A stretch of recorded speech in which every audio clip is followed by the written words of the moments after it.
E aí, pessoal, tudo bem? Aqui é o Eric. Hoje é dia 27 de novembro de 2023. E estou aqui de volta com o meu computador. Que bom, tava com saudade dele já. E vamos aqui falar hoje de sujeito e predicado. Vamos aqui adentrar o universo da sintaxe. É um assunto do qual eu gosto muito e que é muito importante, né? No universo da gramática. Então, sem delongas, vamos lá, deixa eu acionar aqui a minha caneta e bora lá. Conceitos gerais. Bom, o sujeito, pessoal, ele na verdade, ele é o ser, ele é a essência, a substância daquilo de que se está falando. Tá? O predicado, por sua vez, ele é a declaração acerca do sujeito. Tá bom? Simples dessa forma. Tá? E aí, no caso, não sei porque parece que travou aqui, mas vamos lá. Tudo bem. Vamos aqui na barra de rolagem mesmo. Bem, e aí nós vamos ver várias características deles, né? Nós temos aqui, por exemplo, essa frase: o vento anunciava a chegada do inverno. Para você identificar qual é esse sujeito, existe aquela célebre frase, na verdade, aquela célebre pergunta, melhor dizendo, né? Existe aquela célebre pergunta que você faz: quem ou o que, né? Quem anunciava a chegada do inverno? O vento, né? Então, o vento, né? O vento é o seu sujeito. Tá? Nós vamos ver que há tipos de sujeito. E há sentenças em que nem sequer existe um sujeito. Nós vamos analisar tudo isso com calma. Tá? E nesse sujeito há um núcleo. O mais importante aqui nesse sujeito, nesse todo aqui que é o sujeito, que é o seu núcleo, é vento. Tá? Beleza. Agora, o restante, pessoal, todo o restante dessa frase é o predicado. É aquilo que está sendo declarado acerca do sujeito, que é o vento. Tá? Anunciava a chegada do inverno. E o predicado, por sua vez, ele também tem um núcleo, que nesse caso aqui é o próprio verbo, a ação, anunciava. Ok? Muito bem. Aqui então falamos do núcleo, né? Por que é anunciava, Eric? Porque é a ação principal. É a ação desempenhada pelo sujeito. Então você percebe que para você identificar o núcleo de um predicado, automaticamente você vai ter que compreender qual é aquele termo que mais o quê? Que mais vai se ligar, desempenhar uma função de apoio ao sujeito. Mais um exemplo. O sino da igreja era grande. Deixa eu marcar aqui de azul. O sino da igreja era grande. Quem era grande? Ora, o sino da igreja. Né? Aqui, qual é o núcleo? Sino. Veja que ele é o mais importante. Da igreja é uma ideia complementar. Está caracterizando esse sino. Só que a substância, a essência aqui desse sujeito é o sino. O restante, era grande, é predicado. Tá? E no caso, veja que do predicado, o núcleo é grande. Né?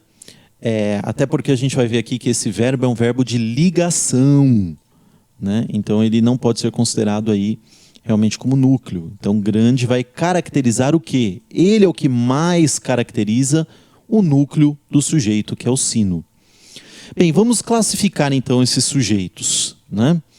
Primeiro sujeito, simples. Tá? Ele só tem um núcleo. Muito cuidado, pessoal. Simples não quer dizer que só tem um termo.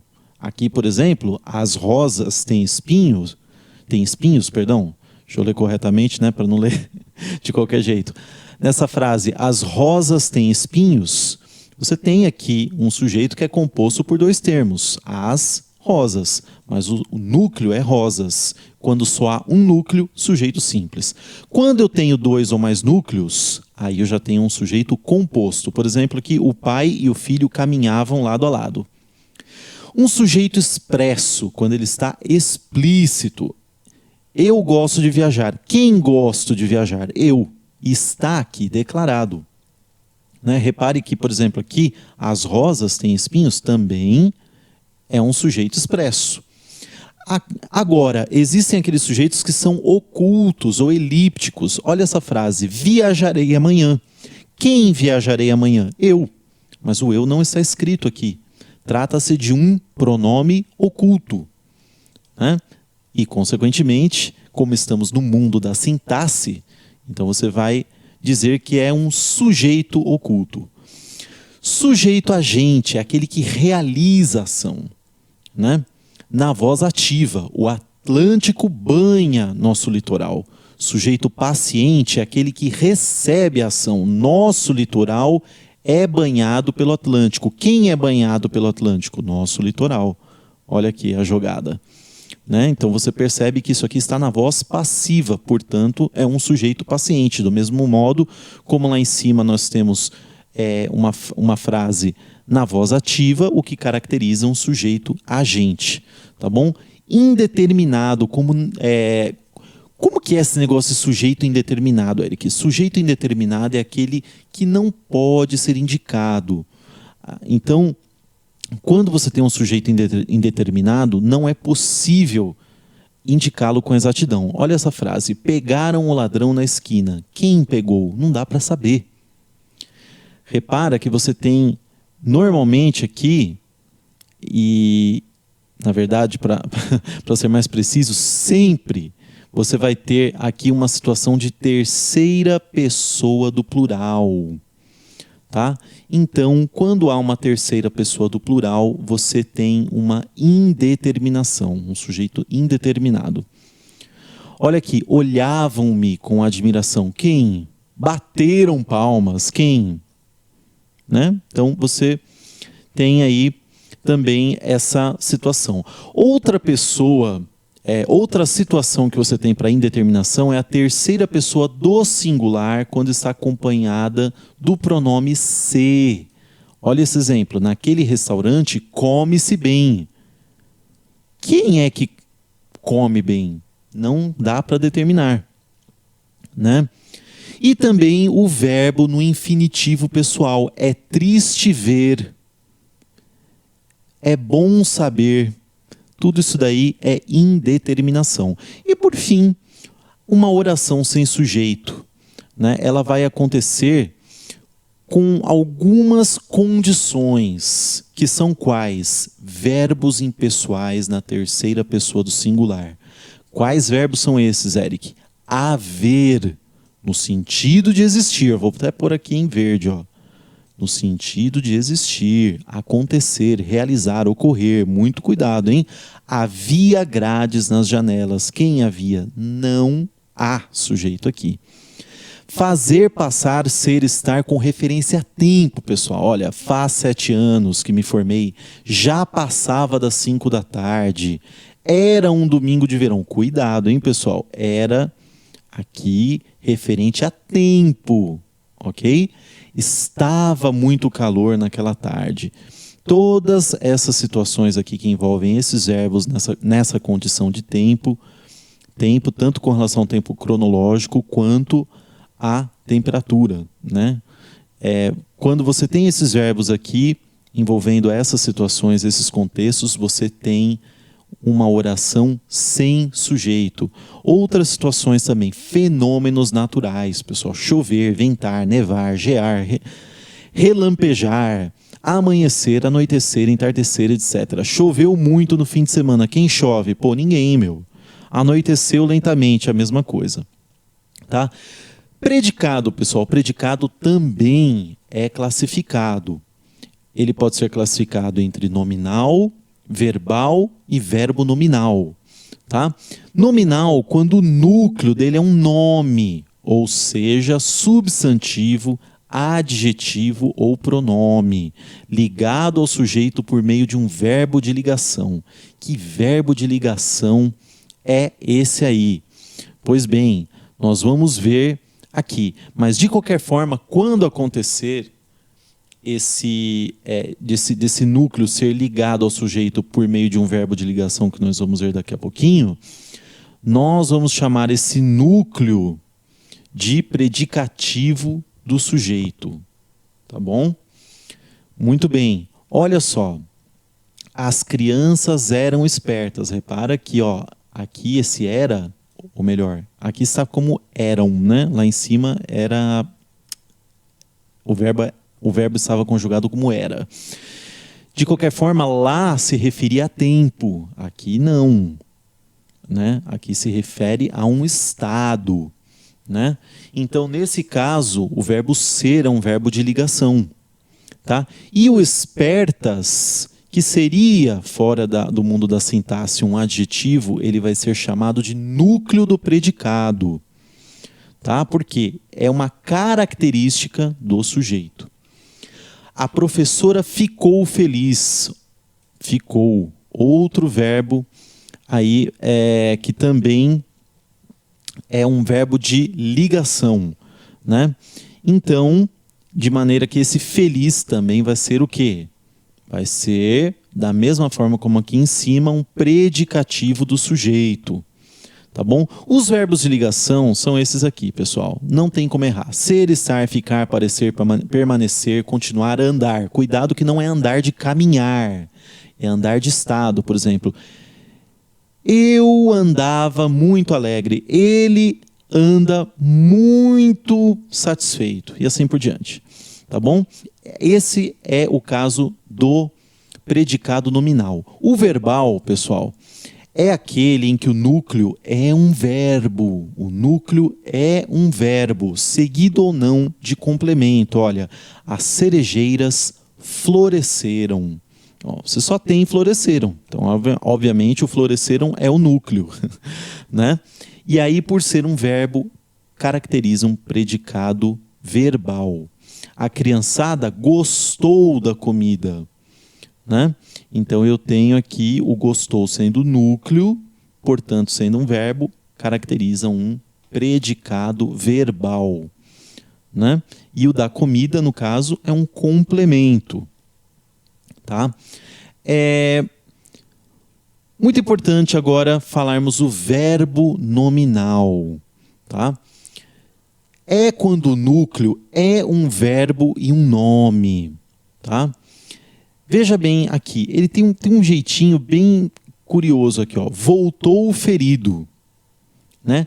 O ferido, pessoal, não é uma característica, é um estado do soldado, ok?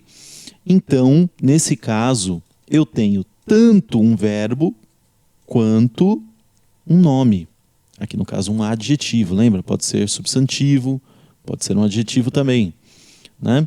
Então, soldado é o sujeito, voltou é o núcleo verbal, né, que contém a ação fundamental do predicado, e o núcleo nominal, que tem uma característica, um estado ligado ao sujeito. Tudo bem? Vamos ver aqui como acontecem esses casos aí de sujeitos e predicados nos exercícios. Lembrando que mais para frente a gente vai fazer muito mais exercícios. Isso aqui você tem que praticar muito para ficar fera. Tá? Olha esse exercício da PUC. O que há entre a vida e a morte? Vamos ver aqui. Qual é a alternativa certa? O sujeito do verbo haver é o pronome interrogativo que. Sujeito do verbo haver? Não, mas se tem haver, pessoal, lembra? É uma frase com o sujeito que não existe. Então, não há um sujeito. Tá? Então, tem-se uma oração sem sujeito. Viu o verbo haver no sentido de existir? Porque você pode substituir aqui, ó, o que existe entre a vida e a morte. Dá certinho. Caiu haver, no sentido de existir, acabou. É uma oração sem sujeito. Tá bom? Mackenzie. Assinale a alternativa... Desculpa, Mackenzie. Assinale a alternativa em que nada funciona como sujeito. Nada vi. Quem? Eu. Né? Você poderia substituir aqui. Eu vi nada. Certo? Está meio invertida, mas dá para você fazer isso. Eu vi nada. Ou seja, o sujeito... Eu penso uma coisa e falo outra, né? Eu ia falar substantivo já. Não, o sujeito aqui no caso. O sujeito é eu. Só está oculto.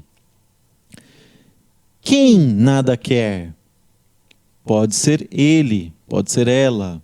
Então aqui é um sujeito o quê? Indeterminado. Tá? Nada somos. Também oculto. Quem? Quem somos nada? Nós. Não está escrito aqui, mas é o nós. Então, sujeito oculto. Agora, nada me perturba. Quem ou o que me perturba? Nada. Ah, aqui sim, viu? Só com a perguntinha você já acerta na hora. Então, alternativa correta, alternativa D de dado. Creio que é só isso. Ok, pessoal? Bem, espero que vocês tenham gostado. Claro, é um assunto bem complexo, assim, né? Quando você aborda ele pela primeira vez, não precisa se preocupar tanto em decorar, assim, né? Mas é interessante você, principalmente no caso dos sujeitos, você conhecê-los e dominar bem. Então tem que fazer muito exercício, tá bom? Te agradeço demais a atenção e te vejo no nosso próximo vídeo de língua portuguesa. Até lá!